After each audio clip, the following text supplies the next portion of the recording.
ఈ చిన్న పాప పాపం వాళ్ళ అమ్మ నాన్న శవాల దగ్గర పడిపోయి ఉంటుంది. అయితే అది చూసిన ఇద్దరు ముసలి వాళ్ళు ఆ పాపని దగ్గరికి తీసుకుంటారు. చూస్తే ఆ అమ్మాయికి చాలా అంటే చాలా ఫీవర్‌గా ఉంటుంది. అది చూసి భయపడి ఎలాగైనా ఇంటికి తీసుకెళ్ళాలనుకుంటారు. అప్పుడు వాళ్ళు వస్తున్న బండి మీదే ఇంటికి తీసుకెళ్తారు. ఆ అమ్మాయిని పడుకోబెడతారు.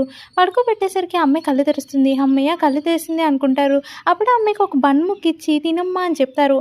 ఆ అమ్మాయి చాలా ఆకలితో ఉండడం వల్ల తినేస్తుంది. తర్వాత ఈ చిన్న పాపని వీళ్ళిద్దరూ పెంచుకుందాం అనుకుంటారు. వీళ్ళకొక పెద్ద కొడుకుంటారు. కాకపోతే ఆ కొడుకు అస్సలు వీళ్ళు పట్టించుకోడు. "ఎందుకు నాన్న నువ్వు ఇక్కడికొచ్చావు? నా పెళ్లి ఈరోజు" అని చెప్తాడు. వాళ్ళ నాన్న చాలా బాధపడతాడు. అప్పుడు వాళ్ళ వైఫ్ వచ్చి "ఎవరతను బెగ్గరా? ఛీ" అని అంటది.